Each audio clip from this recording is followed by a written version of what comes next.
भजन शब्दाचा अर्थ आहे देवाची सेवा. मग कीर्तन असलं तरीही देवाची सेवा हा भाव नसेल तर कीर्तन सुद्धा धंदा आहे, धंदा. आणि तोही नरकाला न्यायचा धंदा आहे.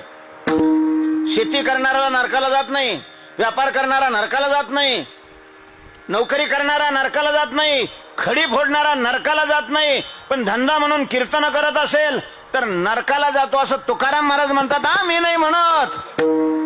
कथा करोनिया द्रव्य देती घेती. घेणारा नंतर. मायबाप, हात जोडून तुमच्याकडे प्रार्थना आहे, संप्रदायाचं वाटोळ नका करू. मोक्षाचं साधन नरकाच्या प्राप्तीचं साधन नका बनवू. आणि त्याला तुम्ही कारणीभूत आहात. तुम्ही, तुमच्या हातात आहे ते, तुमच्या हातात आहे. कीर्तनाने नरकाला जायचं की कीर्तनाने मुक्त व्हायचं हे